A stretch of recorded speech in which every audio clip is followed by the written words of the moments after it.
तो आज हम लोग क्या पढ़ेंगे? Alternating current. 7 चैप्टर है इस साल का। टर्म 1 का लास्ट चैप्टर है। जो कि आ रहा है। क्या होता है ऑल्टरनेटिंग करंट? थोड़ा सा एक लास्ट वो मिल चुका है अभी तुम लोगों को। जब हम एसी जनरेटर में लास्ट में लिखा था ना कि करंट को ऑल्टरनेटिंग क्यों कह रहे हैं, वहां क्लैरिटी दे दी गई थी इसके बारे में। Yes sir. याद है कल जब पढ़ा रहे थे तो, यस सर। है ना?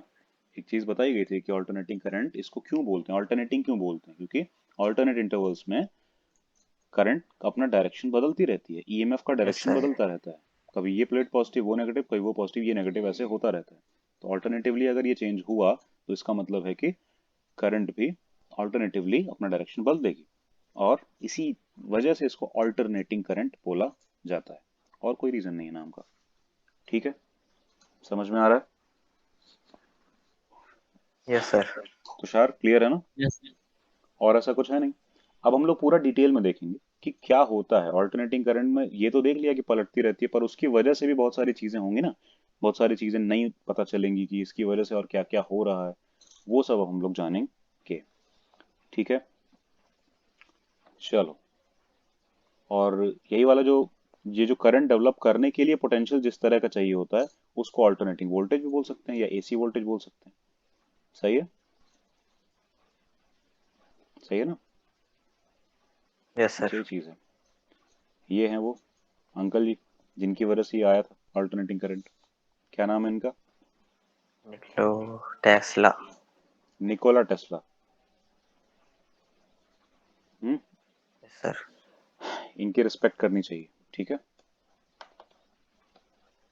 क्योंकि जितनी भी एडवांस डेवलपमेंट्स हम लोग देख रहे हैं ना इस टाइम पे, वो बिना सर। ऑल्टरनेटिंग करंट के पॉसिबल ही नहीं थी। हम्म। और सबसे पहले जो चीज हम गायब करते हैं तुम लोगों के जीवन से, वो कर देते हैं मोबाइल फोन। सबसे पहले गायब हो जाएगा। क्योंकि ऑल्टरनेटिंग करंट नहीं आई होती तो उस बहुत सारी ये वाली चीजें बन ही नहीं पाती कभी। हम्म। तो इसीलिए इम्पोर्टेंस तो है। Yes sir. काफी बड़ा इम्पोर्टेंस है ऑल्टरनेटिंग करंट का हम लोगों की पूरी लाइफ में। बहुत चीजों में है, बहुत ज्यादा चीजों में है। ये जो अब हम लोग एलईडीज देख रहे हैं वो कभी नहीं आई होती। बहुत सारी ऐसी चीजें हैं जो डेवलप हुई नहीं होती, डीसी से नहीं पॉसिबल था वो सब कुछ। ठीक है, डायरेक्ट करंट काफी कम इन सब चीजों में वो रहती है। ठीक है, समझ पा रहे हो ना? Yes sir. Yes sir. चलो, तो देखें फिर क्या होगा। ये जो है, ये एक एसी सोर्स का, एक एसी सोर्स पावर सोर्स का सिंबल है। ठीक है, डीसी पावर सोर्स का सिंबल सेल वाला होता है, सेल के जैसा या यस बैटरी के सर। जैसा, कॉम्बिनेशन ऑफ सेल जैसा ऐसा होता है। ठीक है, लेकिन ये है एक एसी पावर सोर्स का सिंबल। समझ रहे हो? एक सर्कल बनाना है और अंदर एक साइन वेव जैसा बना देना है, और कुछ नहीं। क्लियर? तो यही है। साइन वेव पता है ना, ऐसे होती है। Yes sir. Sine cos tan वगैरह पढ़ा है ना, उसी बेसिस पे बात हो यस रही सर। है। साइन वेव ऐसे यूनिवर्सिटी होती है, नोमेट्री में है। वही चीज। तो साइन वेव ऐसे है। क्लियर? तो यहाँ पे वोल्टेज वगैरह या करंट वगैरह जो चेंज हो रहा होगा, वो एक साइन के फंक्शन के हिसाब से चेंज होगा। यानी कि जो वैल्यू इंक्रीज होगी वो साइन की फंक्शन की वैल्यू के हिसाब से ही इंक्रीज होगी। समझ पा रहे हो क्या बात हो रही है? Yes sir. जो इंक्रीमेंट होगा, यानी कि एक होता है लीनियर सर जो इंक्रीमेंट, ऐसे। हाँ। जो हमने कल देखा था ग्राफ में। ऐसे ही कुछ वो कल ग्राफ में देखा था ना, ऐसे करके। वो वैल्यू जो यस सर। इंक्रीज डिक्रीज होती हैं, तो वो ऐसे इंक्रीज ऐसे डिक्रीज नहीं होती हैं। मतलब ये हुआ linear increment, per unit time same increment, पर ऐसा नहीं होता है। लीनियर इंक्रीमेंट होता तो फिर v प्रोपोर्शनल टू टाइम हो जाता, पर ऐसा नहीं है। i प्रोपोर्शनल टू टाइम हो जाता, पर ऐसा नहीं है। समझ पा रहे हो? i डायरेक्ट टाइम के प्रोपोर्शनल नहीं है, टाइम के साथ लीनियरली चेंज नहीं कर रहा है। y is equal to M X वाला सिस्टम बनने लगता है, लेकिन वो एक्चुअली नहीं बनता यहाँ पे। यहाँ साइन वेव के अकॉर्डिंग चेंज होता है। उसका रीजन है कि रोटेशन के बेसिस पे हम लोग इसको चेंज कर रहे होते हैं। ये जो वोल्टेज इंक्रीज डिक्रीज हो रहा है, वो रोटेशन बेसिस पे होता है, और रोटेशन में एंगल चेंज होता है, तो एंगल चेंज होगा और एंगल में ही टाइम इंक्लूडेड है। क्योंकि omega is yes sir. Equal to theta upon T, तो omega theta is equal to omega T, angle में ही टाइम अंदर है। इस चक्कर में टाइम के डायरेक्टली प्रोपोर्शनल तो ये हो नहीं सकता, क्योंकि एंगल का चेंज हम किसी वेव के फॉर्म में ही देखेंगे। फिर एंगल चेंज हो रहा है तो वो वेव साइन या कॉस या ऐसे कैसे वैल्यू बदलेगी, उसी के बेसिस पे देखते हैं साइन ओमेगा टी। तो वी बिल्कुल साइन के फंक्शन के जैसा चलेगा, सिर्फ फर्क कितना होगा, साइन के फंक्शन की मिनिमम मैक्सिमम रेंज होती है -1 एंड 1, ठीक है। लेकिन v की उसके हिसाब से तो सेट होगी नहीं, v की सेट होगी अपने हिसाब से, तो v की समथिंग अपनी मैक्सिमम रेंज होगी vm, और मिनिमम रेंज होगी -vm। समझे? तो ये आएगा कैसे, साइन की जब मैक्सिमम 1 होगी तो उसमें ये वैल्यू मल्टीप्लाई हो जाए तो v की मैक्सिमम रेंज आ जाएगी। ठीक, जब साइन की मिनिमम होगी -1 तो इसमें वैल्यू vm मल्टीप्लाई हो जाए तो आ जाएगा -vm, इसकी मिनिमम वैल्यू आ जाएगी। इसका मतलब ऐसे किसी फंक्शन की जरूरत है जो हो तो सिर्फ साइन का फंक्शन, लेकिन उसमें मिनिमम मैक्सिमम वैल्यू 1 और -1 ना हो के कुछ और हो, कोई और एम्पलीट्यूड हो उस वेव का। ठीक है, बात आ रही समझ में? Yes sir. Amplitude normally sign wave का 1 होता है, ठीक है। लेकिन हम अगर साइन थीटा में कुछ भी k मल्टीप्लाई करवा दें तो एम्पलीट्यूड k होने लगेगा, उसका हाइट बढ़ जाएगी ना, यस सर। क्योंकि साइन की वैल्यू जब 1 जाएगी तो समझ। k साइन थीटा की वैल्यू क्या आ जाएगी, k पहुंचेगी, तो इसीलिए। आई बात समझ में? तो clear cut v is equal to vm sine omega T हो जाएगा। vm क्या है, m मतलब मैक्सिमम वैल्यू, कहीं कहीं v नॉट भी यूज होगा, पीक वैल्यू, मैक्सिमम वैल्यू, ये सब नाम होते हैं इसके। क्लियर है ना? पीक पे पहुंचने वाली वैल्यू, पीक मतलब हाइट, सबसे चोटी पे। क्लियर हो गया? कुछ डाउट है? No sir. ओमेगा क्या है यहाँ पे, ओमेगा है एंगुलर फ्रीक्वेंसी, रिस्पेक्ट। ओमेगा है angular frequency. Clear? Yes sir. Hmm. और एक चीज और हम बताएं, अभी ऐसे ही बता दे रहे हैं, डाउट क्लास जब चला करेगी तो सबके लिए ओपन है वो। सब मतलब सब, तुम लोग भी, तुम लोगों के दोस्त भी, ठीक, जिसको लाना चाहो ला सकते हो डाउट क्लास में, जिसको भी कुछ अपना डाउट क्लियर करना है चाहे तो कर सकता है। अगर कोई है तुम लोगों की तरफ से, नहीं है कोई प्रॉब्लम नहीं है, तुम ही लोग कर लेना। ठीक है, बता रहे हैं हम, क्योंकि लास्ट ओके टाइम सर। होगा एग्जाम का लास्ट टाइम होगा। अगर किसी को प्रॉब्लम आ रही है, कहीं और से नहीं हो पा रहा है, स्कूल के टीचर से या उसके अपने टीचर से कुछ भी प्रॉब्लम है, हमें कोई फर्क नहीं पड़ता है कि कहाँ से कौन आ रहा है पूछने। पूछना है किसी को, 12th का एग्जाम है, पूछना है, लास्ट टाइम है, जो चाहे पूछ सकता है। ठीक है, अपने डाउट्स क्लियर कर सकता है, क्योंकि हम जानते हैं लास्ट टाइम में सबको टेंशन होती है, सब अपना पोटेंशियल लगा रहे होते हैं, लेकिन कई बार प्रॉब्लम्स आती हैं कि उनसे क्वेश्चन सॉल्व नहीं हो रहे होते हैं, या फिर जो सॉल्व हो रहे होते हैं कुछ कुछ ही हो रहे होते हैं। ठीक है, तो वो ओपन टू ऑल है, सिर्फ डाउट क्लास। ठीक है, तो ये तुम चाहो तो किसी को भी बता सकते हो। कोई दिक्कत वाली बात नहीं है। Okay sir. चलो ठीक है, तो ये हम देखें अब, यानी कि वोल्टेज जो चेंज हो रहा होगा वो साइन फंक्शन के हिसाब से चेंज हो रहा होगा। v is equal to V M, और ये वी एम वैल्यू फिक्स है, समझ रहे हो ना? मैक्सिमम वैल्यू फिक्स है, ये फिक्स नहीं है, ये वेरिएबल है, ये वैरी कर रहा है किसके साथ, साइन की जैसे जैसे वैल्यू वैरी करेगी वैसे वैसे ये भी वैरी करेगा। जब साइन जीरो जाएगा तो v भी जीरो हो जाएगा। ठीक, ऐसे चलेगा, साइन की जो भी वैल्यू होगी vm से मल्टीप्लाई करके v की भी वही वैल्यू हो जाएगी। साइन की वैल्यू जब 1/2 होगी तो v की वैल्यू vm 1/2 होगी, यानी कि vm/2 हो जाएगी। तो जैसे जैसे साइन की वैल्यू बदलेगी वैसे वैसे वोल्टेज की वैल्यू भी बदलेगी इसी सर्किट में। समझ पा रहे हो? हम्म तो V M yes sir. Sine omega T ये फंक्शन हो गया।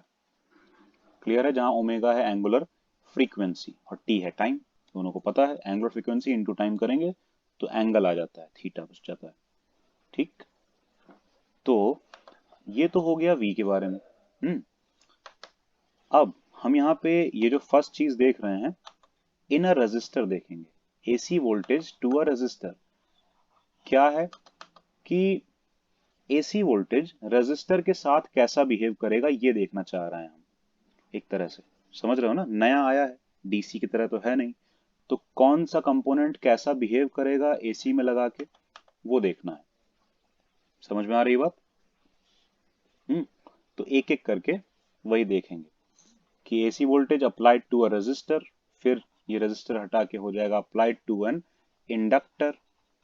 ठीक है, सेकंड हेडिंग हो जाएगी, फिर हो जाएगा applied to a capacitor, third heading हो जाएगी। समझ पा रहे हो? ऐसे ही करके फिर मिक्सचर भी करेंगे हम, AC voltage applied to a resistor and inductor, resistor and capacitor, ठीक, कैपेसिटर एंड इंडक्टर, ठीक, and resistor capacitor and inductor, तीनों भी लगाएंगे हम, जिसको हम बोलते हैं LCR circuit, series LCR circuit, series में लगा देंगे इन तीनों को। तो समझ में आ रही बात? बिहेवियर देखेंगे, क्योंकि अभी ये जो एसी चैप्टर आया है अलग से चैप्टर है ना, डीसी चैप्टर अभी तुम लोगों ने नहीं पढ़ा, वो पहले ही का शुरू शुरू का जरा थोड़ा बहुत वैसे पढ़ा होगा। तो ये क्यों इतना अलग से बताया जा रहा है? क्योंकि ये बिल्कुल नया था उस टाइम के लिए भी और अभी तुम लोगों के लिए भी, क्योंकि तुम लोगों ने जितनी चीजें पढ़ी हैं वो डीसी बेसिस पे पढ़ी हैं। नया है, बिल्कुल ही नया है। समझ में आ रही है ना बात? तो यस सर। नए बेसिस पे मतलब क्या होगा कि तुमको पहले इसको जानना पड़ेगा, यूज करना तो बाद की बात है। पहले तो समझना पड़ेगा ना बिहेवियर क्या है, कंपोनेंट्स के साथ क्या क्या बिहेवियर है इसका। समझ पा रहे हो? Yes sir. यही चीज है। Yes, sir. यही सब चीज है। ठीक है, तो बस वही है रजिस्टर के साथ, बाकी सबके साथ तो रजिस्टर ये सब में एक जैसा ही रहेगा, क्योंकि वोल्टेज का सिस्टम ऐसा ही चलेगा। ठीक है, सोर्स का सिस्टम एक जैसा ही रहेगा ना, क्योंकि सोर्स पे ही तो वोल्टेज है, लेकिन करंट कंपोनेंट पे भी डिपेंड करेगी, इसलिए कंपोनेंट करंट सब में बदलेगी। करंट इसमें अलग आएगी और बाकी कुछ लगाओगे, इंडक्टर लगाओगे तो अलग आएगी, कैपेसिटर लगाओगे तो अलग आएगी, क्योंकि वो सब भी करंट को चेंज करते हैं ना, लेकिन सोर्स तो नहीं चेंज होने वाला, और वोल्टेज तो सोर्स पे डिपेंडेंट है ना। तो इसीलिए यस सर।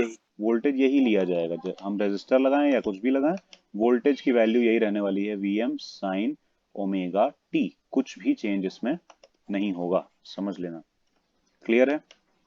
अब देखें आगे, तो अब हम सिर्फ रेजिस्टर वाले में देखते हैं करंट में क्या होने वाला है।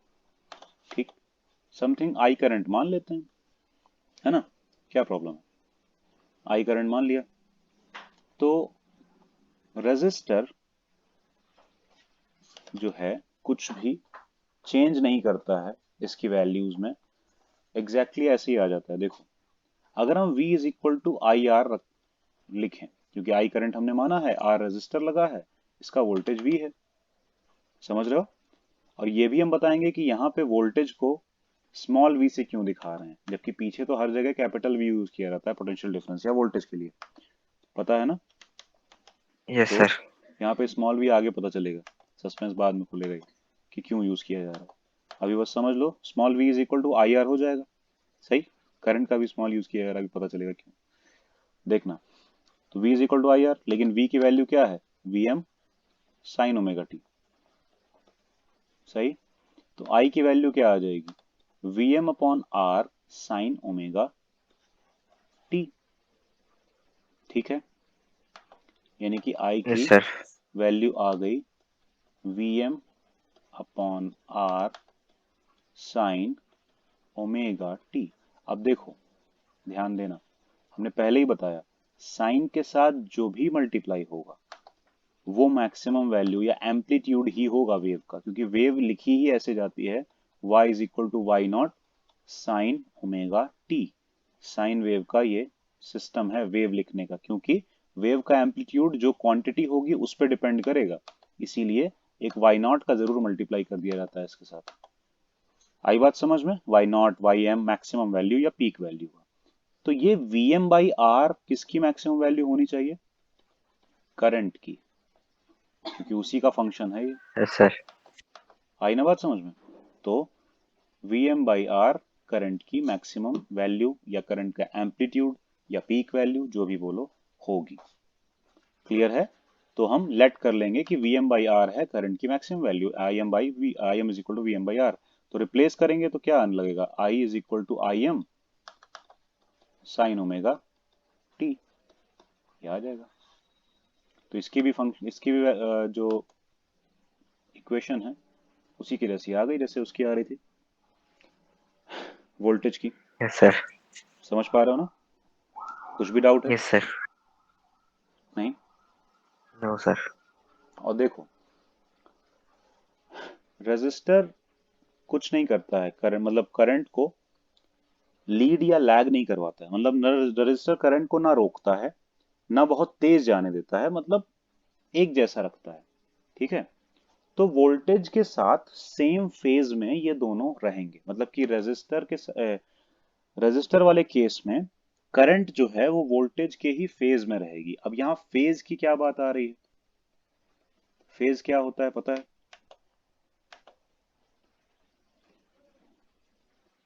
Like a portion. क्या? Sir like a portion. Like a portion, ये कह रहे हो? Like a yes sir. Portion कह सकते हैं, लेकिन किस चीज का? किसी भी चीज के, पिज्जा के पोर्शन को फेज बोल सकते हैं क्या? Yes sir. नहीं यार, ऐसा तो नहीं है। पीस मतलब फेस सर, जैसे एक पोयम है उसमें अगर दो दो पैरा तीन तीन पैरा दिखाते रखे हैं तो उसका फर्स्ट पेज ये होगा, सेकंड पेज ये हो गया। नहीं, फेज हर जगह पोर्शन बेसिस पे काम नहीं करता, हर जगह नहीं काम करता। किसी थिंग का पोर्शन नहीं हो सकता फेज। समझ रहे हो? किसी चीज का पोर्शन नहीं होता फेज। फेज होता है टाइम का पोर्शन। हम्म टाइम का पोर्शन जो तुम्हें वहां भी दिखा ना, वो टाइम का पोर्शन था। समझ रहे हो? पहले क्या है, बाद में क्या है। समझे? जैसे हम लोग बोलते हैं ना, हमारा अच्छा फेज चल रहा है, खराब फेज चल रहा है, स्टूडेंट फेज चल रहा है, स्टूडेंट वाली लाइफ चल रही है, वो एक फेज है। ठीक? तुम लोग काम करोगे तो वर्किंग लाइफ भी एक फेज होगा, एक span of time. Hmm span of time, time interval phase होता है। समझ पा रहे हो? अगर उसमें एक जैसा कुछ काम चल रहा था तो। क्लियर है? जैसे कि यस सर। एजुकेशन के हिसाब से अगर देखा जाए तो इस समय जितने भी बच्चे ट्वेल्थ में हैं उन सबका सेम फेज चल रहा है। समझ पा रहे हो? सब ट्वेल्थ में हैं, सबका एग्जाम होने वाला यस है, सर। सेम फेज चल रहा है। इस हिसाब से देखते हैं। क्लियर हुआ? तो यहाँ पे भी ये बात तो यही हो रही है। ठीक है? यहाँ पे भी यही बात हो रही है कि, लेकिन वो वेव के फेज के बेसिस पे बात हो रही है। अच्छा, ये वेव का लाइफ साइकिल नहीं है अगर सही से देखा जाए तो। ये किसी टाइम पे सर। वेव यहाँ पे थी, किसी टाइम पे वेव अपने हाईएस्ट पे थी, किसी टाइम पे वेव यहाँ थी, किसी टाइम पे वेव अपने जीरो पे थी, किसी टाइम पे वेव नेगेटिव फेज, मतलब नेगेटिव वैल्यू फेस कर रही थी, और किसी टाइम पे ये नेगेटिव में मैक्सिमम बहुत खराब वैल्यू फेस कर रही थी, किसी टाइम पे ये, और किसी टाइम पे फिर जीरो। तो ये वेव का टाइम बेसिस पे फेज है ना, क्या चल रहा यस है, सर। वेव की लाइफ में क्या चल रहा है। तो अगर इन दोनों की, ये दोनों जो वेव्स हैं, एक वी का वेव है और एक आई का वेव है, ये दोनों की लाइफ में एक ही जैसी चीजें चल रही हों,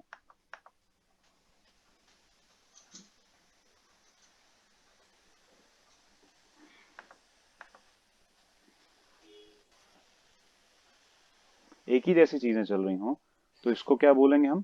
कि ये दोनों का सेम फेज चल रहा है। ठीक? वैल्यू सेम यस नहीं आ सर। रही है, वैल्यू सेम नहीं आ रही है, उस फेज में परफॉर्मेंस सेम नहीं है, देख रहे हो? तभी तो हमने बोला सब 12th में है, लेकिन सबका परफॉर्मेंस सेम है क्या? नहीं। No sir. Time same time से सब गुजर रहे हैं, ठीक है? फेस सब कुछ सब लोग सब कुछ सेम तरह का फेस कर रहे हैं, कि हम ये वाला फेस बोल रहे हैं, यानी कि सामना कर रहे हैं सब लोग एक जैसी चीजें, लेकिन उस पे क्या बिहेवियर है ना, क्या कर रहा है, वो अलग मैटर है। आई बात समझ में? तो ये सेम फेज में है। टाइम में ये जब जीरो था तब भी ये भी जीरो था, टाइम में ये जब अपने हाईएस्ट पे था तब ये भी अपने हाईएस्ट पे था, टाइम में ये फिर जीरो हो गया तो ये भी जीरो हो गया, दोनों। टाइम में जब ये अपने लोएस्ट पे था तो ये भी अपने लोएस्ट पे था, और फिर ये जीरो हुआ तो ये भी जीरो हो गया। तो ये हुआ दो वेव्स का सेम फेज में होना। आई बात समझ में? दो साइन वेव्स का सेम फेज में होना। तो अब इन्हीं में से एक को हम बोल सकते हैं वोल्टेज, और एक को हम बोल सकते हैं करंट। और हमने कम वाले को करंट बोला है इसलिए क्योंकि V is equal to I R होना है, ठीक? तो I is equal to V by R होता है। इसका मतलब कि I थोड़ी सी वोल्टेज से तो कम ही होगी, कुछ डिवाइड करके आया है ना, यस सर। कुछ डिवाइड करके तो कम ही हो जाने वाला है, पक्की बात है, उसका एक पोर्शन ही है फिर। तो इसीलिए I की वैल्यू थोड़ी कम ही रहेगी वोल्टेज से, करंट की हमेशा। समझ में आई बात? कुछ तो ड्रॉप होगा ना? क्लियर है? यही बात हो रही। Yes sir. यस तो रेजिस्टर के केस में ये फेज सेम रहेगा इनका। रेजिस्टर के केस में फेज रहेगा सेम। और फेज हमने बोला ना टाइम फेज है, टाइम बेसिस पे है, तो इसीलिए दिखेगा पता है कहाँ? यहाँ पे थीटा के साथ, क्योंकि वेव का टाइम फेज थीटा के साथ ही तो दिखेगा। थीटा 90 डिग्री यस पे, सर। यानी कि थीटा पाई बाई 2 पे ये हाईएस्ट अचीव कर रही है वेव, है ना अपना? थीटा पाई बाई 2 पे वेव अपना हाईएस्ट अचीव कर रही है। थीटा पाई पे यानी कि 180 पे अपना जीरो फिर से अचीव यस कर सर। रही है, जीरो पे जीरो है, चलना भी स्टार्ट ही की है, तो ऐसे हो रहा है। तो ये थीटा केस में चलेगा, इसीलिए साइन के साथ आएगा, साइन ओमेगा टी है ना। तो अगर फेज बदला इनमें से किसी का तो उसमें प्लस फाई या माइनस फाई, फाई एंगल है और कुछ नहीं, फेज डिफरेंस है, फेज का एंगल। समझ रहे हो? यानी कि यस अगर सर। वोल्टेज ऐसे ऐसे चले और करंट यहां कहीं से स्टार्ट होके चले, ऐसे चले, तब देखो अलग अलग टाइम पे अलग अलग चीजें हो रही हैं। ये वोल्टेज है, ये करंट, फेज अलग नहीं हो गया। ये जब जीरो था तब ये जीरो नहीं था, सर। तब ये कुछ माइनस में था, ठीक? ये जब अपने हाईएस्ट वैल्यू पे था वोल्टेज, तब करंट जीरो हो गई थी। तो बिल्कुल अलग अलग ही चल रहा है दोनों का, सेम नहीं चल रहा है दोनों के लिए। समझे? ये अभी आगे होगा, आगे दिखेगा। तो कितना कितना एंगल का डिफरेंस आया है दोनों में, वो यहाँ पे प्लस फाइव या माइनस फाइव ऐसे कुछ एंगल से दिखाया जाएगा। समझे? ठीक है, टाइम के साथ ही हो रहा है ना चेंज। Yes sir. लेकिन रेजिस्टर में ऐसा कुछ चेंज नहीं हो रहा है, तो रेजिस्टर में वोल्टेज और करंट दोनों सेम फेज में रहेंगी, और वो ये इससे दिख भी रहा है। देखो इसका भी फेज कौन सा है, ओमेगा टी, और इसका फेज कौन सा है, ये किस फेज किसके हिसाब से डिसाइड हो रहा है, ओमेगा टी। सेम है omega T. Exactly. Yes sir. अगर कुछ एक्स्ट्रा या होता तब हम बोलते अलग अलग फेज है, किसी में भी omega T something plus minus कुछ होता तो अलग बोल देते हैं हम, लेकिन फिलहाल वही है, तो इसीलिए सेम फेज में है। तो देखो करंट और वोल्टेज दोनों फेज सेम है, बस खाली एम्पलीट्यूड अलग अलग है। समझ रहे हो ना? Yes values, sir. Highest values अलग अलग हैं, और करंट की हमेशा कम ही दिखेगी तुमको। क्लियर हो गया? यहाँ पे लिखा है ना clearly, the voltage and current are in phase with each other. वैसे are in same phase with each other होना चाहिए था, वैसे ठीक है, are in phase with each other भी सेम, बात वही हो रही है। ठीक है, दोनों फेज में है। क्लियर? चलें आगे, यस सर। देखें और चीजें। देखो रीडिंग कर लिया करो, अच्छा रहता है, इसमें से बहुत कुछ इन्फॉर्मेशन नई वाली भी मिलती है तुमको, डिटेल में यस चीजें सर पता पूरी। चलती हैं, दिमाग में बैठता भी है। ठीक है, हम कितना भी बता दें फिर भी एक बार रीड करोगे तो और अच्छा रहता है। क्लियर है? सर मैं तो पूरी एनसीईआरटी 2 बार रीड करूंगा, फिर सारी। कर लेना, सही रहेगा, अच्छा रहेगा। काफी कुछ डिटेल्स लिखी होती है ना इसमें, तुमने क्योंकि सर पढ़ एनसीईआरटी में सबका बहुत चांस है, बहुत ही ज्यादा। एनसीईआरटी का क्या कॉन्सेप्ट है? जो हमारे थोड़े बहुत भी अगर डाउट में होंगे ना, वो सब क्लियर हो जाएंगे एक बार पढ़ने के बाद। वही मतलब है मेरा, क्लियर नहीं हो जाएंगे तो कम से कम ये पता चल जाएगा डाउट कहाँ है, तो पूछ के क्लियर हो जाएंगे, मतलब वो चीज श्योरिटी फिर आ जाएगी कि ये चीजें हैं, सारी डिटेल इसमें दी गई है ना। मार्क कर लोगे, प्रॉब्लम लगी, नहीं समझ में आया तो मार्क कर लोगे, पूछ लोगे तो फिर फुल क्लियर हो जाएगा वो कि क्या बात हो रही थी यहाँ पे, क्योंकि हर जगह की बात समझ में आएगी नहीं। सही बता रहे हैं डायरेक्टली, यस क्योंकि सर। लैंग्वेज, अभी तुम लोगों के बीच में कम्युनिकेशन गैप है, ये समझ लो। बुक इतनी ज्यादा पढ़ने की आदत नहीं हुई है ना, इसीलिए जब पढ़ोगे तो पता चलेगा कि कम्युनिकेशन गैप है, बुक जो कहना चाह रही है हर बार हम समझ नहीं पा रहे हैं, तो ये भी प्रॉब्लम है। लेकिन कम से कम पढ़ोगे तो पता तो चलेगा यहाँ प्रॉब्लम है, उसके बाद फिर ठीक हो जाएगी वो। जैसे ही तुमको प्रॉब्लम मिलती है, प्रॉब्लम का सॉल्यूशन भी तुरंत मिल जाता है। तुम आइडेंटिफाई करोगे, कहीं से भी पता लगाने की कोशिश करोगे, पता चल जाएगा, काम खत्म। समझे? वही चीज है। अब यस सर। देखें आगे। हम्म हमने करंट निकाल ली, वोल्टेज निकाल लिया था, वोल्टेज तो निकाल के लिया था, यही था V M sine omega T, source का। ठीक है, करंट क्या थी? I M sine omega T. ये था रेजिस्टर में, फिलहाल हम रेजिस्टर की ही बात कर रहे हैं तो इसी की बात करेंगे। ठीक है, ये थी वैल्यूज। तो पावर भी निकाल सकते हैं हम, किसी सर्किट में पावर भी तो निकालना चाहिए ना। रेजिस्टर है, पावर का लॉस हो रहा होगा, कितना पावर का लॉस हो रहा होगा? वी आई के बराबर। सही है, समझ पा रहे हो? Yes sir. तो अगर हम कहें कि वी आई के बराबर पावर लॉस हो रहा है, वैसे तो आई स्क्वायर आर यहाँ लगाना चाहिए। हम्म आई स्क्वायर आर ही लगाते हैं, चलो। शायद इन्होंने बाद में वी आई लगाया होगा कि नहीं, पता नहीं।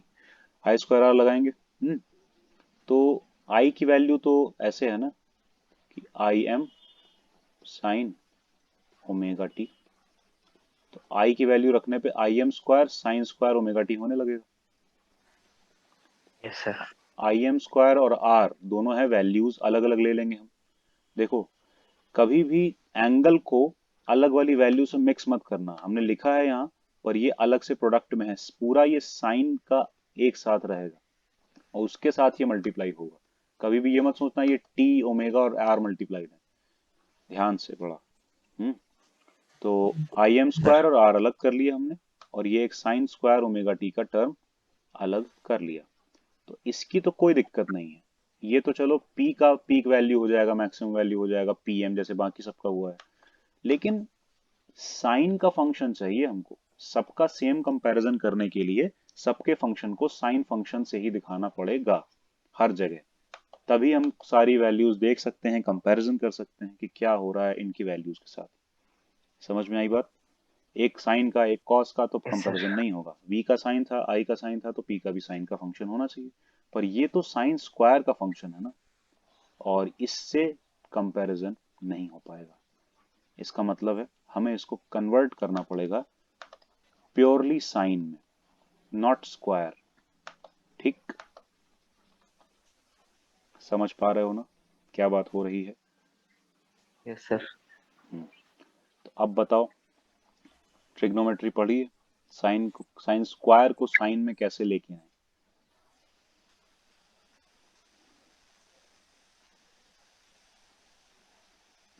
मतलब साइन ओमेगा टी में नहीं लेके आना है, वो कुछ भी आए, यहाँ पे थीटा कुछ भी आए, लेकिन साइन थीटा को, साइन स्क्वायर थीटा को साइन में चेंज करना है। अब चाहे थीटा बाई टू हो जाए, टू थीटा हो जाए, थीटा प्लस समथिंग हो जाए, उससे नहीं मतलब है।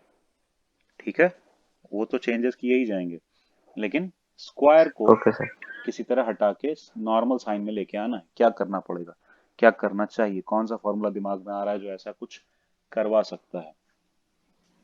और ऐसा भी नहीं है कि इस साइन के ऊपर रूट रूट आ जाए, वो भी गड़बड़ है, वो नहीं ला सकते हम, क्योंकि फिर ये पी के सामने सीधे साइन फंक्शन नहीं आएगा, रूट में आएगा, तो फिर गड़बड़ हो जाएगा ना। अल्टीमेटली यही तो हटाने की कोशिश हो रही है। ठीक है, कोई आइडिया तुषार? तो sine theta plus cos theta. Sine theta plus cos theta, ये क्या होता है? Sir 1। Sine theta plus cos theta one होता है? Yes sir. सच बताओ, हमें यकीन नहीं हो रहा है। Sine square theta plus cos square theta 1। हाँ, ये आई ना बात, सच्चाई सामने। तो अभी भी तो स्क्वायर ही है, इसका क्या करें यहाँ पे? साइन स्क्वायर ओमेगा टी को 1 - cos स्क्वायर ओमेगा 2 तो लिख लेंगे, तो उसका क्या करें? कोई खास फायदा तो हुआ ही नहीं। हम्म? फिर क्या करें? क्या करें फिर अब? Sir 1 minus cos 2x upon 2। 1 - cos 2x/2। 1 - cos 2x x मतलब यहाँ ओमेगा टी ले लें, अपॉन 2। ये कहाँ से आया? फॉर्मूला। कौन सा? नीचे देखा बुक में? नहीं सर। एक सेकंड होल्ड करना।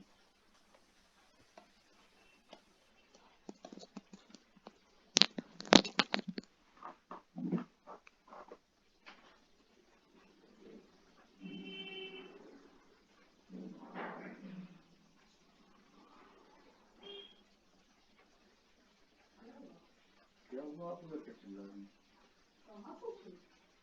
अभी आप बोली ना कुछ? नहीं बाबा, मुकेश से बात कर रहे थे। कितनी जल्दी हो सकता है इसका?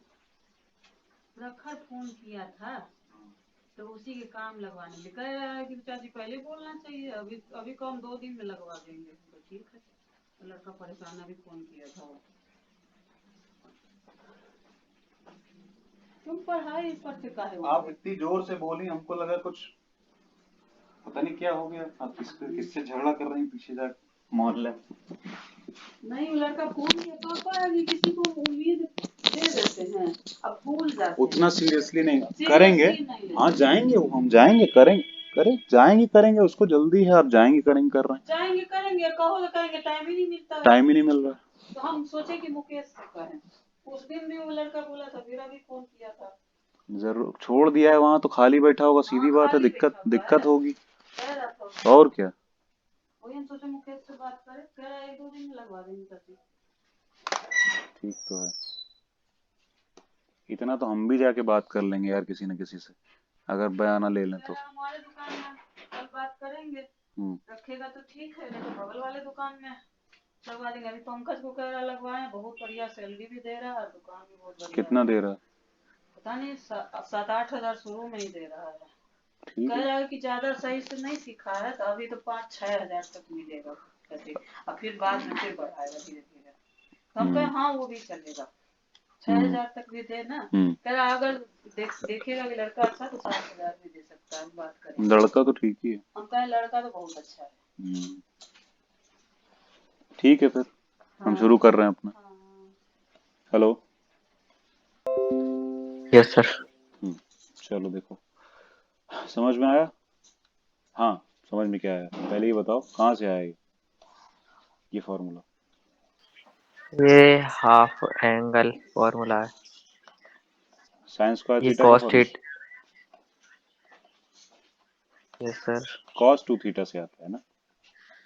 cos 2 theta is equal to 1 - 2 sine square theta, या फिर cos square theta minus sine square theta वाले से निकाल सकते हैं, तो यहीं से आता है sine square theta is equal to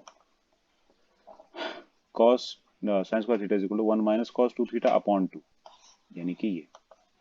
ठीक है, तो इससे भी cos में ही चेंज होगा, फिर क्या कर सकते हैं? देखो यहाँ पे उसमें भी चेंज हो जाएगा तो कम से कम अल्टीमेटली एक वो आ जाएगी, एवरेज में पावर निकाली जा सकती है। इंस्टेंटेनियस तो उसी में छोड़नी पड़ेगी हम लोग को, क्योंकि नहीं चेंज होगा डायरेक्टली, उसका वेव नहीं बना पाएंगे कम से कम हम लोग। देखो तो ये ऐसे तो इसी में रहेगा, तो क्या आएगा, साइन स्क्वायर ओमेगा टी, इसमें कन्वर्ट कर दिया तो वैल्यू क्या आने लगेगी, यहाँ से हटा के 1 - cos 2 omega T divide by 2, ये आएगी वैल्यू। ये इंस्टेंटेनियस पावर तक के लिए तो ठीक है, इंस्टेंटेनियस मतलब टाइम जो रखोगे उस इंस्टेंट पे पावर आ जाएगी तुम्हारी। ठीक है, लेकिन एवरेज पावर के लिए ये ठीक नहीं, मतलब ठीक है लेकिन अलग आएगा।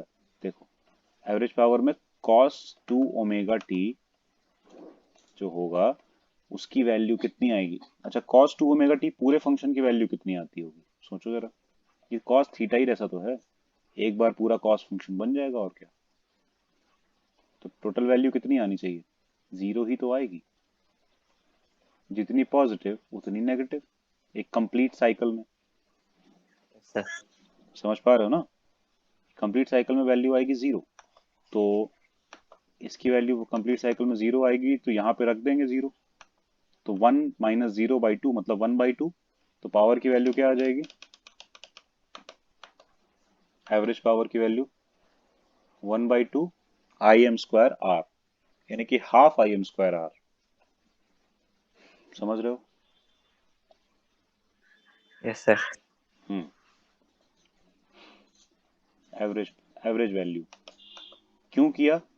क्योंकि यहाँ पे अगर हम रखते sin² ओमेगा टी में एवरेज वैल्यू की बात कर रहे होते, तो sin ओमेगा टी की एवरेज वैल्यू भी होती है 0, जितना पॉजिटिव उतना नेगेटिव 0, तो ये तो पूरे पावर को ही 0 कर देता, एवरेज पावर ही एग्जैक्टली 0 आने लगती। लेकिन एक्चुअली ऐसा तो होगा नहीं, एवरेज पावर 0 डेसिपेट तो नहीं होगी ना रजिस्टर के केस में, पावर तो आएगी, पावर तो खर्च करेगा ही रजिस्टर हर बार, तो इसी वजह से इतनी डेसिपेशन इतना होता है। आई बात समझ में? तो यस अगर सर। हम इसको डीसी वाले से कंपेयर करें, वहां क्या आता था I²R, यहाँ क्या आ रहा है हाफ Im²R, तो I² किससे कंपेरेबल है? Im²/2 से। समझ यस रहे हो सर। ना? तो I इज इक्वल टू क्या आएगा? Im/√2, मतलब कि ये small I M, maximum value बाई√2, और इस I को हम बोलेंगे RMS value, root mean square value. समझे? इसको बोलेंगे यस सर। I को, ठीक, यानी कि डीसी से कंपैरिजन करवाने पे रूट मीन स्क्वायर वैल्यू बोलेंगे। तो यहाँ हम RMS लिख भी सकते हैं चाहें तो, कहीं कहीं लिखा मिलेगा किसी किसी बुक में, कहीं कहीं नहीं लिखा मिलेगा। लेकिन यहाँ पे जो P is equal to VI करते हैं हम, एक्चुअली ये V RMS वाला रखते हैं और I भी RMS वाला रखते हैं। क्लियर हुआ? ऐसा कुछ केस है। यस तो सर। आइदर VI RMS ये सिंबल यूज करोगे और सिर्फ I भी यूज कर सकते हो, ठीक है। और साफ दिख रहा है यहाँ से IM से मैक्सिमम वैल्यू ऑफ I से थोड़ा छोटा होगा IRMS, क्योंकि 1/√2 है। अब √2 की वैल्यू होती है 1.414, डिवाइड करेंगे 1/1.414 निकालेंगे तो आता है 0.707 अप्रोक्सीमेटली। तो पता चल जाता है कि ये I से तो छोटी वैल्यू हो गई ना IM से, तो इसीलिए I जो है IRMS वो मैक्सिमम वैल्यू से तो थोड़ा छोटा ही रहता है। समझ पा रहे हो? तो अगर वेव में हम दिखाएंगे इसको तो मैक्सिमम से थोड़ा नीचे दिखाएंगे, देख रहे हो मैक्सिमम यहाँ पे है, ये हाइट है, तो थोड़ा इससे कम होगा, बस यही बात है। IRMS वैल्यू जो आएगी, ठीक, बस यही है। आ गया समझ में? Yes sir. देखें आगे, देखो ये आ रही है ना I वैल्यू IRMS, P को यानी कि तुम अगर I²R लिखना चाहो तो IRMS वाली इस वैल्यू के हिसाब से I²R लिख सकते हो यहाँ पे भी। अगर मैक्सिमम वैल्यू के हिसाब से लिखोगे तो हाफ Im²R लिखना पड़ेगा, पीक वैल्यू के हिसाब से लिखोगे तो, और RMS के हिसाब से लिखोगे तो सीधे सीधे I²R लिखा जा सकता है। समझ रहे हो ना? यही बात है। Yes sir. पहले वाला फॉर्मूला डायरेक्टली एप्लीकेबल है, V के साथ भी वैसे ही हाल है। अब जैसे ये है तो V इज इक्वल टू भी इसी तरह सिमिलरली Vm/√2 हो जाता है, निकालोगे तो आएगा V is equal to Vm/√2 आएगा, ठीक। इसी वजह से V को RMS के लिए बचा के रखा था, कैपिटल वाले को, I को भी कैपिटल वाले को RMS के लिए बचा के रखा था। समझ रहे हो? ज्यादा यूज किया जाता है ना ये, इस वजह से, ठीक है। पीक वैल्यूज कम यूज की जाती हैं, इसीलिए उसको स्मॉल में लिखा हुआ यस है। सर। तो ये हो गया वी आर एम एस की value, V M by root two, ये भी उससे कम ही रहेगी, साफ बात है ना। तो अगर हम पावर लिखना चाहें तो V R M S I R M S लिख सकते हैं, ठीक, ऐसे भी, या फिर I R M S square R लिख सकते हैं, ठीक है। वी एम सर बाई, आप लिख रहे हो एक सेकेंड, स्क्रीन पर? हाँ लिख रहे हैं, तुम लोगों को लिखता हुआ नहीं दिख रहा है क्या? मेरे पे लिखा हुआ नहीं आ रहा, सिर्फ ये आ रहा है विजस to V M upon root two. एक सेकेंड, क्या आ रहा है? तो मतलब आपकी की से तो लग रहा है कि आप कुछ लिख रहे हो, पर मेरे में शो नहीं हो रहा लिखा हुआ, वैसे स्क्रीन तो शो हो रही है। एक सेकेंड, अभी हमने क्या लिखा? सर अब आ रहा है हेलो। हेलो। अब आ रहा है तो फिर अब यस सर। अब आया? सर आप सर अब कुछ नहीं आया। समझा रहे ना? तुषार तुम्हें आया, दिखा क्या हम कर रहे हैं? Yes sir. तुम्हें नहीं दिखा प्रियांशु? सर आपने ये फॉर्मूले पे कॉलम बनाया था अभी। हाँ बस वही किया है, और क्या, ये वाला ना। Okay sir. Yes sir. यही कर रहे हैं। अब दिख रहा है? वो response time yes come sir. हो गया होगा तुम्हारा, जो मतलब लैग हुआ है, वीडियो लैग हुआ होगा, तो हम जल्दी से कुछ लिख के मिटा भी देते हैं ना उतनी देर में, तो जब तक आएगा जाएगा तब तक वो आता ही नहीं होगा, इसीलिए गायब हो जा रहा होगा। अभी हम जो जो चीजें लिख रहे थे वो मिटा मिटा भी दे रहे थे बार बार, इसीलिए शायद वो चीज तुम्हें शायद कम नजर आई हो, ठीक है, समझ में आई बात? तो अब यस देख सर। सकते हैं, यस सर। तो V M by root two V हो जाएगा। तो V M is equal to I M R होता ही है, पता है तुम लोगों को, निकाला था ना अभी अभी, I M is equal to V M by R, तो यस पीछे ही सर। से निकाला।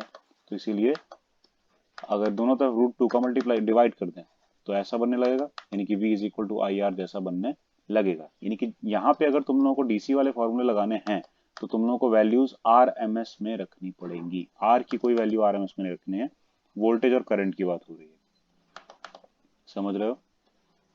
Okay sir. ठीक, और आर एम एस का क्या मीनिंग होता है? Root mean square, square. ठीक है। और इसका क्या मीनिंग होता है? उल्टा देखना पड़ेगा तुमको, यानी कि पहले वैल्यूज जितनी भी हैं v1 v2 v3 जितनी भी हैं सबका करना है स्क्वायर, समझ रहे हो? v1 square, v2 square, v3 square, सबका स्क्वायर करना है जितनी भी वैल्यूज हैं ओवरऑल। अगर तुम v का आरएमएस निकाल रहे हो तो मान लो, तो पहले स्क्वायर करना है, फिर स्क्वायर्ड वैल्यूज का मीन निकालना है, मतलब कि 3 वैल्यू स्क्वायर में की है तो मीन में डिवाइड बाय क्या आएगा? 3। एवरेज निकालते हैं ना, मीन निकालते हैं, यस सर। अरिथमेटिक मीन, तो वो निकालना है। 3 वैल्यूज हैं तो डिवाइड बाय 3, n वैल्यूज हैं, ये n तक गया है अगर, तो फिर डिवाइड बाय n, जो भी है, समझ रहे हो? उसके बाद ओके रूट, सर। उसके बाद रूट लेना है, ऑर्डर में है, स्क्वायर पहले फिर मीन और फिर रूट, तो ये वैल्यू होती है वी आर एम एस की, इस तरह चलता है ये। सर मतलब जैसे अब ये हमें तीन ये दे दिए स्क्वायर करके, इनका हमने मील निकालने के बाद रूट चढ़ा सकते हैं, या ये मतलब लिखने के बाद ही रूट चढ़ाना है? नहीं, रूट लास्ट में आएगा, यानी कि जैसे फर्स्ट वैल्यू है v1, सेकंड वैल्यू है v2, थर्ड वैल्यू है v3, तीन ऐसे ही हम रैंडम ले रहे हैं, तो यस पहले सर। स्क्वायर और इन स्क्वायर्ड वैल्यूज का मीन, मीन कैसे लेते हैं? 3 नंबर का मीन कैसे लेते हैं? तीनों को ऐड और 3 से ओके। डिवाइड, ठीक है। और उसके बाद अगर पूरे का जो रूट लेंगे तो इसको बोलेंगे रूट मीन स्क्वायर वैल्यू, ठीक है, रूट मीन स्क्वायर वैल्यू, ठीक है। मीनिंग ओके क्या सर। रहता है? ये मीनिंग रहता है इसका, क्लियर? रजिस्टर के केस में root mean square value I M by root two आ रही है, और वी वाली V M by root two आ रही है, R M S values, clear है? बस यही है, क्लियर हो गया ना? चलो सर। अब देखें, यानी कि डीसी की तरह यूज करना है तो root mean square values use करो, काम चल जाएगा तुम्हारा। तो हमारे घर में जो हम लोग बोलते हैं ना 220 वोल्ट वोल्टेज आ रहा है, या 220 से 240 वोल्ट के बीच में आ रहा है, ये कौन सी वैल्यूज हैं? ये VRMS वैल्यूज ही हैं। ये ना पीक वैल्यूज हैं, ना रैंडम कोई वैल्यूज हैं, ये VRMS वैल्यूज हैं। समझ में आई बात? Yes sir. तो अगर हमको मैक्सिमम वैल्यू निकालनी है वोल्टेज की अपने घर में, तो हमको क्या करना पड़ेगा? VRMS वाले से √2 का मल्टीप्लाई, क्योंकि VM बाई √2 था VRMS वैल्यू, तो VM की वैल्यू √2 इंटू VRMS हो जाएगी। समझे? अब यहाँ पे अगर तुम 220 रखते हो और 1.414 का मल्टीप्लाई करते हो, तो आ जाएगा अप्रोक्सीमेटली 311 वोल्ट अप्रोक्सीमेटली, यानी कि मैक्सिमम वोल्टेज तुम्हारे यहाँ 311 वोल्ट के आसपास आ सकता है। समझे? इसीलिए थोड़े बहुत फ्लक्चुएशंस आराम से चल जाते हैं। बात आई समझ में? Yes sir. यस इसीलिए सर। फ्लक्चुएशन चल जाते हैं, इसीलिए अप्लायंसेस थोड़े बहुत फ्लक्चुएशंस में खराब नहीं होते हैं। क्लियर है ना? यही रीजन है। देखो, हो गया समझ में? इनफैक्ट आई और RMS current is the equivalent DC current, लिखा है ना? DC के तौर पे जब सोचना होगा तो हमको यहाँ के तौर पे RMS वैल्यूज को लेना पड़ेगा। ठीक? That would produce the same average power loss as the alternating current. यहाँ पे अगर हम IRMS वैल्यू से पावर लॉस निकालें I²R करके, तो वो बिल्कुल DC जैसा पावर लॉस करेगा जितना DC में I करंट पावर लॉस करती R रजिस्टर के साथ। समझे? ऐसा ही बोला जा रहा है। Yes sir. तो इसीलिए पावर को हम क्या लिख सकते हैं? V²/R या फिर I²R या फिर VI। लेकिन ये सब जो हैं वैल्यूज कौन सी हैं? V और I की RMS वैल्यूज। ध्यान रखना, कैपिटल में लिख रहे हैं। क्लियर हो गया? यही बात है। Yes sir. बस यही चीज है। अब नेक्स्ट हम ये देखेंगे कि ये तो पहले ही देख चुके हैं अभी रजिस्टर के लिए। रजिस्टर के लिए हम इसके वेव यस की सर। वैल्यू, वेव का जो देख चुके हैं ना सिस्टम। देखो, बस इस बार जो है करंट को डॉटेड से दिखाया गया है और वोल्टेज को थिक लाइन से दिखाया गया है, मतलब कि सॉलिड लाइन से दिखाया गया है। Yes clear? सर। बस यही है। एक में एंगुलर, एक में लाइनर। हाँ, एंगुलर लाइनर फिर मतलब साइड में ए वाला जो है हम्म, लाइनर। किसकी बात कर रहे हो? हम समझ नहीं पा रहे हैं। ए वाला मतलब? फिर 7.1 फिगर में। अच्छा अच्छा, ये यस नहीं, सर। इसको अभी नहीं देखना है, ये अलग बात है। ये फेजर डायग्राम है, ये वही लाइफ का फेज बता रहा है, कौन पहले कौन बाद में आ गया। ये अभी यहाँ पे अभी नहीं देखना, पहले तुमको ये देखना है खाली। अभी ये हम बताएंगे, ये एक्सप्लेन करना पड़ेगा तब ज्यादा समझ में आएगा। समझे? क्योंकि ये इंडक्टर में कैपेसिटर में जाएगा बदल, काफी कुछ बदल जाएगा लाइफ का फेज इनका। अभी सेम फेज चल रहा है दोनों का, करंट और वोल्टेज का, इसीलिए दोनों को वेक्टर फॉर्म में दिखाया गया है एक ही जगह पे, same angle rotated, same time पे, सेम टाइम पे सेम एंगल रोटेटेड दिखाया गया है। ठीक है? ये समझ में आया? वही है पुराना यस वाला, सर। 0 पे, पाई पे, 2 पाई पे। ठीक ऐसे है। 360 डिग्री में पूरा एक कंप्लीट साइकिल कंप्लीट हो जाएगा। 360 डिग्री मतलब 2 पाई। ठीक है ना? और इसको बोलते हैं फेजर डायग्राम, फेज का डायग्राम, जिसमें फेज दिखाया जा रहा है अलग से। ठीक है? इसमें तो पूरी की पूरी वेव दिखाई जा रही है ना, पूरी लाइफ दिखाई जा रही है। लेकिन यस सर। इसमें लाइफ का बस एक फेज दिखाया जा रहा है। इस फेज में, यानी कि ऐसे समझ लो, जैसे मान लो 1 जनवरी 2022 में तुम क्या कर रहे हो और हम क्या कर रहे हैं, तुम्हारी लाइफ का कौन सा फेज चल रहा है, मेरी लाइफ का कौन सा फेज चल रहा है। इसमें अगर डायग्राम में दो वेक्टर से इसको शो करें तो अलग अलग शो होगा ना। मेरी लाइफ में आगे वाला फेज चल रहा होगा, तुम्हारी लाइफ में पीछे वाला चल रहा होगा। ठीक? समझ में आई बात? Yes sir. 12th बेसिस पे कंपेयर करेंगे तो मेरी लाइफ वाला जो 12th वाला फेज होगा वो बहुत पीछे होगा, मतलब बहुत पहले ही आ चुका होगा, तो हम बहुत उससे काफी आगे चल रहे होंगे। वही चीज है, दो चीजों को वेक्टर से, एक ऐसा वेक्टर जो रोटेट होता है कि यहाँ पहुंच जाएगा, यहाँ पहुंच जाएगा, यहाँ पहुंच जाएगा, उससे हम देखेंगे। समझ में आई बात? सेम टाइम पे, यस सेम सर। टाइम पे क्या हो रहा है उनके साथ, ये अलग चीज है। ये है पूरी वेव को दिखाया गया है, पूरा लाइफ दिखा दिया गया है इसमें, ये अलग मैटर है।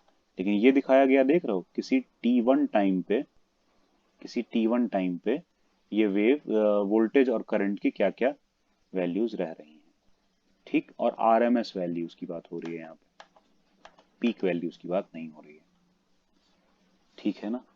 कोई डाउट? Yes sir. आरएमएस बोल दो, या फिर वो जो वी वाली स्मॉल वाली है ना वैल्यूज, वो उनकी बात हो रही है, चेंजेबल वैल्यूज जो वीएम साइन ओमेगा टी के इक्वल हुआ करती है, ठीक, ऐसा वाला। तो कैपिटल वी से कैपिटल आई से, वो भी बोल्डेड है तो वेक्टर शो किया गया है, समझ रहे हो? ऐसे ये वेक्टर यस सर। क्वांटिटीज नहीं होती है, ना वोल्टेज वेक्टर होता है ना करंट वेक्टर होता है, पर यहाँ पे फेजर डायग्राम बनाने के लिए इनको एक वेक्टर के जैसे शो किया गया है, तो इनको हम सॉल्व भी वेक्टर जैसे ही करेंगे। अभी तो नहीं सॉल्व करना पड़ेगा, आगे करना पड़ेगा, ठीक है? अभी तो यहाँ सब बस खाली दो चीजों के फेज में ये दिखाया गया है कि दोनों का सेम ही फेज चल रहा है, एक ही टाइम पे दोनों में चेंजेस सेम तरह के आ रहे हैं, क्लियर? और ये वेक्टर जितना बड़ा है, जैसे v का वेक्टर ज्यादा बड़ा है देखो, और i का वेक्टर थोड़ा छोटा है, क्योंकि उसका वैल्यू हमेशा कम रहेगी। ध्यान देना, वर्टिकल लाइन पे हम इनकी वैल्यू को जज करने वाले हैं, और हॉरिजॉन्टल लाइन पे यस सर। कुछ भी नहीं जज करने वाले हैं, ठीक। हॉरिजॉन्टल लाइन से बस खाली एंगल देखेंगे, एंगल नापेंगे, पॉजिटिव एक्स एक्सिस मान के एंगल नापेंगे, एंटी क्लॉकवाइज पॉजिटिव और क्लॉकवाइज नेगेटिव। इधर जाएंगे तो हमेशा नेगेटिव एंगल होगा, नेगेटिव जो भी होगा, और इधर जाएंगे तो हमेशा पॉजिटिव एंगल लेंगे, समझे? v की यहाँ पे मैक्सिमम वैल्यू आ रही है, देखो, मैक्सिमम नहीं मतलब इस पॉइंट पे जो वैल्यू आ रही है वो है, ये वैल्यू आ रही है v की, देख रहे हो कितनी हाइट। वर्टिकल हमने बोला ना, यस वर्टिकली सर। हम वैल्यू देखेंगे, तो ये v की वैल्यू है वीएम साइन ओमेगा t1 के इक्वल। i इस समय इतना है तो उसकी वैल्यू है इतनी, इस हाइट की वैल्यू, ठीक, यानी कि आई एम साइन ओमेगा t1। और वही अगर ये फेज को और रोटेट कर दिया जाए थोड़ा सा किसी समथिंग t2 टाइम पे, है ना, तो v यहाँ पहुंच चुका होगा, i यहाँ पहुंच चुका होगा, तो ये t2 टाइम पे ओमेगा t2 घूम गए होंगे, ये समझ रहे हो? तो t2 टाइम पे v2 की v की जो वैल्यू होगी वो देखो इतनी आएगी, अलग आई ना, पहले इतनी आई थी, ठीक है? v की वैल्यू इतनी आने का मतलब क्या है, ये हाइट इस टाइम पे ये हाइट के बराबर होगा वीएम साइन ओमेगा टी, ठीक।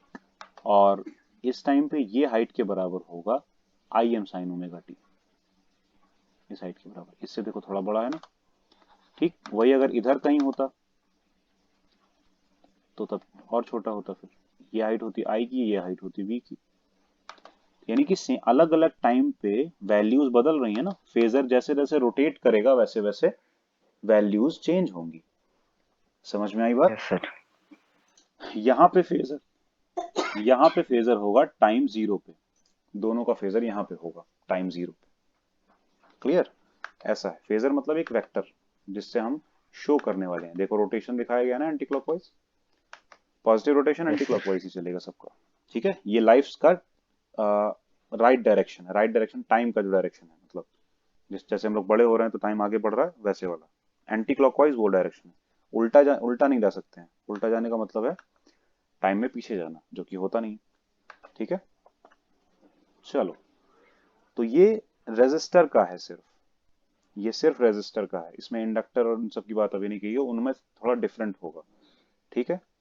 तो रेजिस्टर के केस में फेज वेज सब सेम रहेंगे, वी आई की सब वैल्यू सेम आएंगे। तो देखो सारा खाली थ्योरी थ्योरी बता दिया गया है, बाकी ये दिखा दिया गया है, तुम लोग पढ़ लेना, समझ में काफी हद तक आ जाएगा। फेजर क्या है, लिखा है ना, phasor is a vector which rotates about the origin and angle with angular speed omega, बस वही है, समझ पा रहे हो? रिप्रेजेंट करने का यस तरीका है, सर। और कुछ नहीं, समझने का समझाने का तरीका है, और कुछ नहीं है ये, क्लियर? वैल्यूज को, तो representation of AC current end voltage bye rotating vectors, जिसको हम बोलेंगे फेजर। तो ये रेजिस्टर का केस का फेजर है।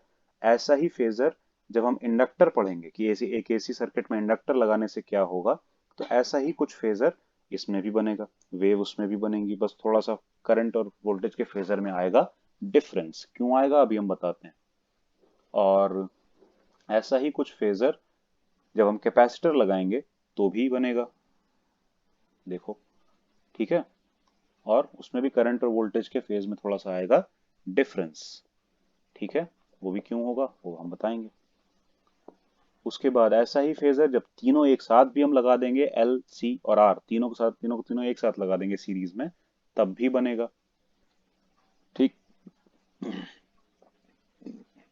यहां पे भी हम इसको सॉल्व करके निकालेंगे वेक्टर के तौर पे, काफी कुछ चीजें होंगी। फेजर बन रहा है, देख रहे हो ना, वही चीज है।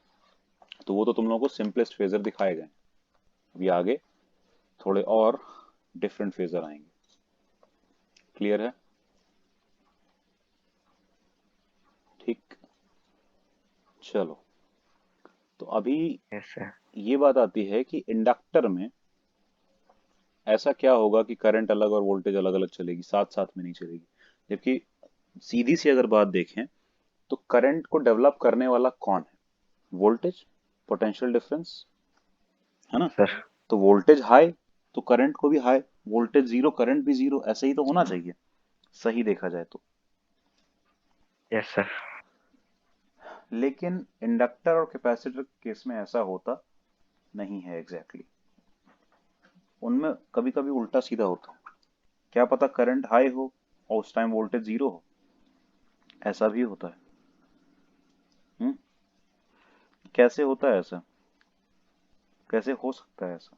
सिर्फ इंडक्टर के केस में अगर हम पूछें तो कैसे हो सकता है ऐसा कि वोल्टेज हाई है, करंट फिर भी मैक्सिमम पे है अपने, मतलब करंट की वैल्यू फिर भी, सॉरी वोल्टेज जीरो है, उस जिस टाइम पे वोल्टेज जीरो है उस टाइम पे भी करंट की वैल्यू है कुछ, तो ऐसा कैसे हो सकता है।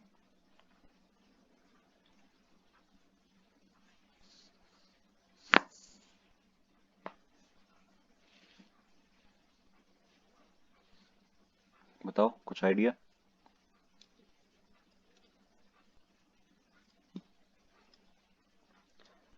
देखो ये तो वो है जो सोर्स से दिया जा रहा है वोल्टेज। हम्म, लेकिन तुम लोगों को याद है यस सर। इंडक्टर में, इंडक्टर है क्या, सोलिनॉइड जैसा ही तो है, इसमें बैक ईएमएफ के बारे में पढ़ाया था। Yes sir. तो करंट डेवलप नहीं होती है उसकी वजह से, और वो तो इसके खुद की प्रॉपर्टी है ना। हम्म, यही बात है।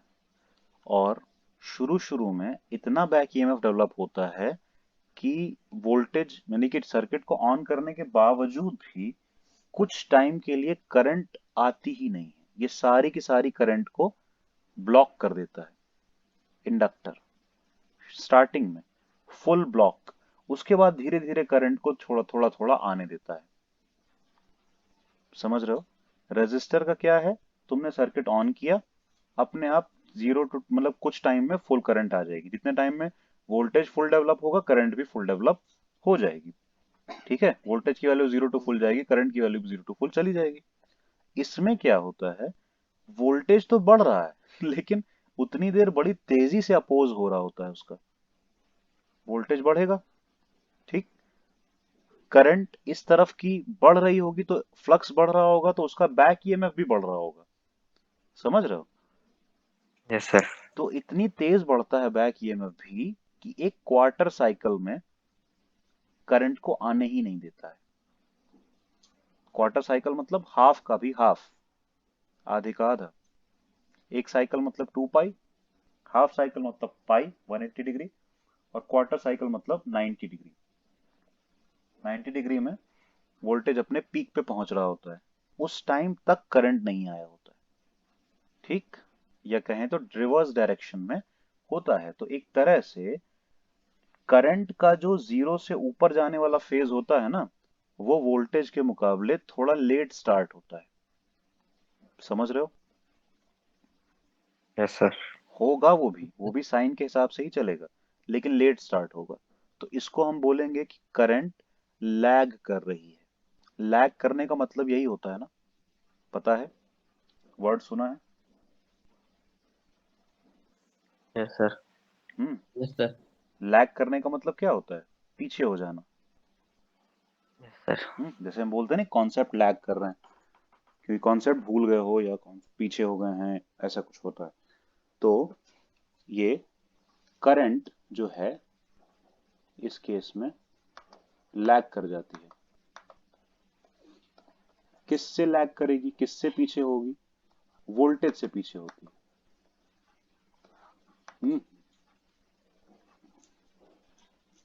क्लियर है? Yes sir. Current Yes. Lag करेगी वोल्टेज से। Current is lagging with respect to voltage. Voltage के रिस्पेक्ट में करंट लैग कर जाती है, यानी कि वोल्टेज पहले आ चुका होता है, करंट थोड़ी देर बाद आती है। ठीक है, टाइम में लेट आती है करंट। आ रही बात समझ में? Yes, sir. और कैपेसिटर में वोल्टेज पहले आ जाता है, फिर करंट बाद में आती है। लेट से आती है, हाँ थोड़ा लेट से आती है। ठीक है, Yes.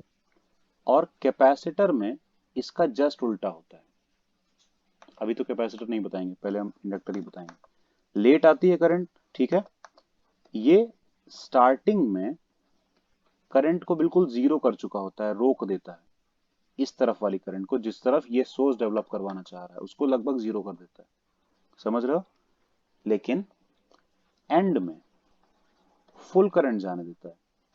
एंड में करंट मैक्सिमम, समझे?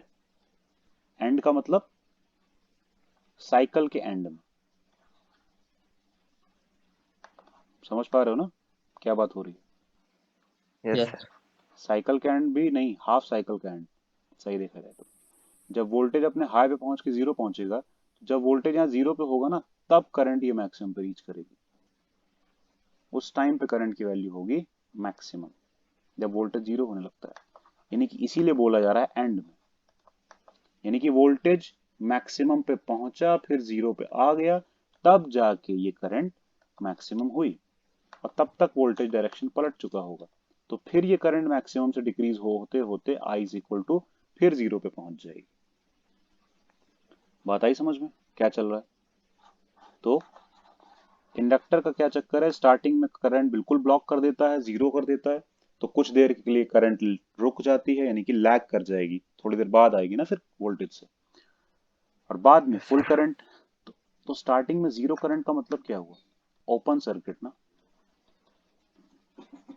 तो इसीलिए हम कहते हैं कि इंडक्टर जो है शुरू शुरू में ओपन सर्किट के जैसा काम करता है, और एंड में आई मैक्सिमम होने का मतलब क्या है? जैसे फुल करंट जा रही है तो क्लोज्ड सर्किट जैसा काम करता है, यानी कि बस बैटरी के दो टर्मिनल को सीधे ही जोड़ दिया गया हो, ऐसे क्लोज सर्किट, कोई रेजिस्टेंस का कोई ड्रॉप नहीं, कुछ नहीं, क्लोज सर्किट। ठीक, सीधे कनेक्ट कर दिया गया। आ रही बात समझ में क्या चक्कर है? Yes sir. और कैपेसिटर में इसका जस्ट उल्टा होता है। कैपेसिटर का क्या चक्कर है? शुरू शुरू में ऐसा लगेगा जैसे कुछ लगा ही नहीं, यानी कि करंट मैक्सिमम फुल बिल्कुल स्टार्टिंग में करंट मैक्सिमम, मतलब शुरू शुरू में कैपेसिटर ऐसा बिहेव करता है कि हम तो हैं ही नहीं, हम बिल्कुल नहीं है यहाँ पे, मतलब करंट जैसे जा रही है सीधा जाने दो, कोई दिक्कत नहीं है। ठीक है, समझ में आई बात? और एंड में, यस सर। एंड में कैपेसिटर ऐसा बिहेव करता है कि अब बस हम ही हम हैं, अब हम बिल्कुल करंट को नहीं जाने देंगे, मेरे अलावा कोई नहीं, बैटरी कुछ नहीं है, बैटरी को हम कुछ नहीं समझते, करंट जीरो कर देंगे, हम नहीं जाने देंगे करंट को। तो एंड में करंट जीरो हो जाती है, एक हाफ साइकिल के एंड में, सही देखा जाए तो। समझ पा रहे हो? ये चक्कर है। तो समझ रहे हो ना? क्लियर है? Yes, sir. Yes sir. तो शुरू में अगर मैक्सिमम करंट अचानक से आ गई ना, तो वोल्टेज तब तक डेवलप भी नहीं हुआ होता है। तो यहां पे कैपेसिटर के केस में करंट जो है लीड कर जाती है, लैग का उल्टा, यानी कि करंट पहले आ जाती है, काफी पहले, वोल्टेज से with respect to voltage, current lead कर जाती है, यानी कि इस केस में वोल्टेज लैग कर जाता है, वोल्टेज धीरे आता है, बाद में आता है, करंट ही पहले आ जाती है, उल्टा ही केस है। समझ रहे हो? थोड़ा सा समझ पा रहे हो ना क्या बात हो रही है? ऐसे होता यस है। सर। Yes, sir. ठीक है, बस यही चीज है। क्लियर हुआ? और ये सिर्फ इस वजह से प्रॉब्लम आती है क्योंकि ये दोनों कंपोनेंट जो हैं, इंडक्टर या कैपेसिटर, ये कुछ चार्ज को स्टोर कर ले रहे हैं किसी न किसी फॉर्म में। कैपेसिटर क्या करता है, बीच में चार्ज स्टोर कर लेता है प्लेट्स के बीच में, और चार्ज स्टोर करने से क्या होता है, इलेक्ट्रिक फील्ड के फॉर्म में इलेक्ट्रिकल एनर्जी आ जाती है, स्टोर हो जाती है, और ये करंट को एक तरह से रोक लेता है अपने अंदर या वो कर लेता है। तो उस चक्कर में फ्लक्स आ जाता है, और फ्लक्स की वजह से मैग्नेटिक एनर्जी के फॉर्म में एनर्जी स्टोर हो जाती है। समझ पा रहे हो ना, ये चक्कर है। इस वजह से थोड़ा बहुत इन चीजों के लाइफ स्पैन में अंतर आ जाता है, फेज में अंतर आ जाता है। लैग कर जाने का मतलब क्या है, फेज बदल गया ना फिर, और लीड कर जाने का मतलब भी यही है, फेज बदल गया। समझे? Yes sir. क्लियर है ना पूरी तरह से क्या बात हो रही है? तो ऐसे ही एक एक करके इन दोनों में होने वाला है। अभी हमने एक ही बार में इसलिए बताया क्योंकि हम अगर एक चीज खाली उठा के एक्सप्लेन करने लगेंगे ना तो तुम लोगों को आइडिया नहीं लगेगा चल क्या रहा है और हम क्या कर रहे हैं, आगे क्यों यही क्यों हो रहा है। ठीक है, इसीलिए हमने एक बार में पहले इन दोनों को का बिहेवियर बता दिया। अब कैलकुलेशंस करेंगे तो तुम लोगों को आइडिया होगा कि अगर आखिर हम जाना कहाँ चाह रहे हैं, और ऐसा ही क्यों हो रहा है। पहले बिहेवियर समझना इसीलिए जरूरी था इन दोनों का। ठीक है, अब वो लीड या लैग कैसा दिखेगा, इक्वेशंस में कैसा नजर आएगा, कितना लीड करता है कितना लैग करता है, वो सब बातें हम लोग यहाँ पे एक एक करके करेंगे। ठीक, समझ रहे हो ना? Yes sir. एक एक करके वो सब बात हम लोग यहाँ पे करेंगे और जानेंगे। ठीक है, तो आज यहीं तक रहने देते हैं, कल हम लोग इंडक्टर और कैपेसिटर का वो चीजें देखेंगे। क्लियर है? हम्म, नई यस कैलकुलेशन सर। है, डिफरेंट तरीके से होने वाली है, बिल्कुल डिफरेंट। यहाँ तक तो फिर भी काफी सिमिलैरिटी थी पुरानी वाली चीजों से, रेजिस्टर तक था ना अभी तक तो, लेकिन जैसे इंडक्टर आएगा काफी डिफरेंट कैलकुलेशंस होंगी, थोड़ी डिफरेंट मतलब काफी क्या। ठीक है, समझ में आएगी, इजीली आएगी, कोई ऐसी बड़ी दिक्कत भी नहीं है। यहाँ थोड़ा डिफरेंस आएगा। ठीक है, थोड़ा कॉम्प्लिकेशन क्रिएट होंगे, थोड़े थोड़े से, ज्यादा नहीं। ये नई चीज आएगी समझने के लिए जो पहले कभी नहीं अभी तक देखी होगी, एक एक करके समझ में ये भी आ जाएगी। तो वही चीज है बस, इसीलिए हम रुक के समझा रहे हैं, कल बताएंगे इनको दोनों को। ठीक है, फ्रेश उसमें, फ्रेश स्टार्ट करके इंडक्टर और कैपेसिटर वाला। और इसके बाद एक इसको मान लो, देन फिर एक दिन अप्रोक्सीमेटली उसको मान सकते हैं।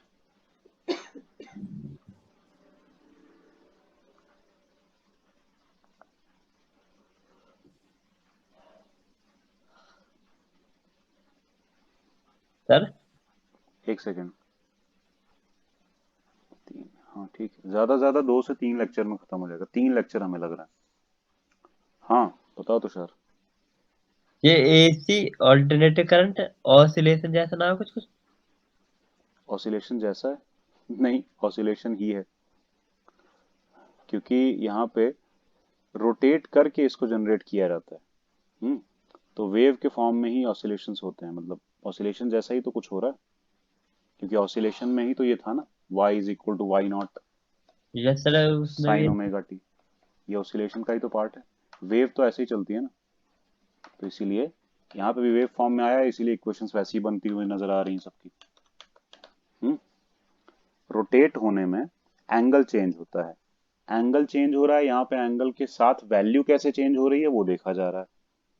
समझ रहे हो, साइन फॉर्म में एंगल की वैल्यू चेंज हो रही होती है यहाँ पे। ठीक है, इसीलिए तो वैल्यू का जो इंक्रीज और डिक्रीज आ रहा होता है ना, वो साइन के फंक्शन के जैसे इंक्रीज और डिक्रीज होता है। साइन का फंक्शन स्ट्रेट लाइन जैसे इंक्रीज डिक्रीज नहीं होता है, ध्यान रखना। ये स्ट्रेट लाइन जैसे इंक्रीज डिक्रीज नहीं होता, साइन का फंक्शन अलग ही तरह से इंक्रीज इंक्रीज होता है। कुछ देर तक तो वैल्यू बड़ी तेज तेज बढ़ती है, देख रहे हो, और फिर थोड़ा धीरे धीरे बढ़ना लगती है। अपनी जब हाईएस्ट वैल्यू पे पहुंच रही होती है तो धीरे धीरे बढ़ने लगती है, फिर धीरे धीरे वैल्यू गिरती है और फिर बड़ी तेज गिरने लगती है। समझ पा रहे हो ना क्या बात हो रही है?